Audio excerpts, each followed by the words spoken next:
The staircases that ascended up seemed infinite. I know it wasn't as bad as the staircases going down to Mr. Franklin's basement, but I could still compare these staircases to those. I noticed a cinematic red color bleed into the top of the stairwell we were about to traverse, leading straight to the auditorium. I could hear a piano playing quietly playing as we reached the terminus of the staircase. Adeline and I both shut our flashlights off once we reached the auditorium. What's that sound? Adeline pointed ahead, revealing a neat stage. Despite this auditorium existing in bleak condition, the stage was glowing with beautiful lights. A piano was playing right in the light. What do you think that is? I asked as I slowly stepped forward.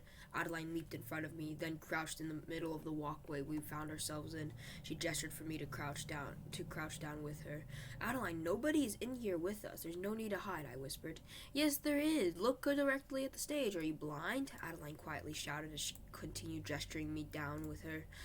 I squinted my eyes, just enough to reveal one man playing a piano and another man carrying a coffin, a golden coffin. I gasped once I saw who was carrying that coffin. It was the principal of Greenfield High School. I think we should leave, I suddenly said, grabbing Adeline by the arm and dragging her up to her feet as I began walking back. She smacked my arm, making me lose grip as she continued crouching on the floor. Why? Why leave? Let's watch what they're doing for a bit longer. Adeline shot a skeptical look in my direction, her face scrunched just enough to be visible in the near darkness of the auditorium. The golden coffin held up by the principal dropped smack dead in the center of the stage. Then, as if I was living in a dream, the principal pointed straight into the darkness, pointing right at me. You there, he shouted. Tell everybody in the basement to come to the auditorium. I crouched down out of sight with Adeline in a heartbeat as the principal spoke. Oh, crap. I was eyeing the principal as he hopped off the stage, but was soon stopped by the piano man. Sir, you don't gotta leave. I'll alert them myself using the intercom you handed me earlier, the piano man said with his thick Russian accent. Oh, yes, please. I totally forgot about that intercom installed down here years ago. The principal seemed joyful as he let out a girly shriek. He climbed back onto the stage, then turned his back against me as he bent over to fix something up. This is our chance. Run to one of the seats and crouch behind them, Adeline whispered. I completely forgot Adeline and I were both crouched in the middle of the walkway. I stood up and dashed a few feet over to one of the red chairs and crouched. Adeline played it safe and crawled over to the seat I was behind. Only seconds later, I heard a voice bellowing from the nearby intercom. Attention, everybody. Please report to the old auditorium for an assembly meeting. David, Adeline whispered as the sound of the intercom phone could be heard hanging up. What?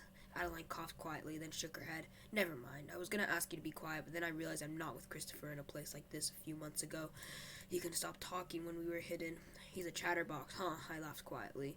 Despite Adeline and I being completely hidden out of sight by just about anybody, we still had a perfect view of the stage. About a minute passed before the first few people stormed into the auditorium noisily and rudely. That darn door was completely broken down there. Y'all gotta fix that crap. The group simultaneously yelled as they cussed with almost every sentence. All right, chill out. We aren't here for any party, the principal said from the stage in a not-so-stern, commanding voice like I was used to. More and more people flocked into the auditorium as the piano music playing on the stage got more and more dramatic and lower pitched. Nobody went to sit anywhere close to where Adeline and I were hiding. I was surprised at the amount of people flocking into the auditorium, though I really shouldn't be. The flood of people coming to the auditorium stopped about 5 minutes after the announcement made by the intercom, and so did the immense amount of talking. This was around the time I could smell a horrendous odor. This was a time I could really smell the horrendous odor of a dead corpse, and it was coming right from the stage. What in the world is that smell? Adeline gagged as she pinched her nose. I continued eyeing the stage as the principal, whom I once trusted, opened the golden coffin he was holding, and I felt my whole world collapse when I saw Mayor Xavier's corpse inside that coffin. Guess what we got? The principal chuckled, ecstatic at the sight of the dead body like a psychopath. Questions and alarms arose in my mind. How could Adeline or I get out of this wretched auditorium in time to alert Clyde about everything we're witnessing? Adeline continued to gag as the odor became more strong and pungent, looking straight at the ground. Adeline, look up at the stage, not the ground. I shook Adeline as she shot up at the stage, pinching her nose tightly as she squinted. After realizing the sight I was abhorred at, she puked everywhere uncontrollably. Oh God, I whispered in plain disgust. I was completely sickened by the situation I was in. Not only did Adeline puke and reveal our location in this auditorium, but we could quite possibly be the dead corpse shown off at the center of the stage very shortly. "Who pukes?" the principal's booming voice shouted in a childish manner. Nobody disrespects us like that. All the lights in the auditorium shut off as footsteps could be heard climbing off the stage and approaching our location. Quickly, too. "Adeline, we need to run out as quickly as possible. There's no point in hiding here. We're on the verge of life or death right now," I shouted, not giving a care in the world to my volume level. I grabbed Adeline in a panic and pulled her up to her feet. "I can't see a thing. How do we know if whoever those people are standing right in front of us?" Adeline squealed like an owl.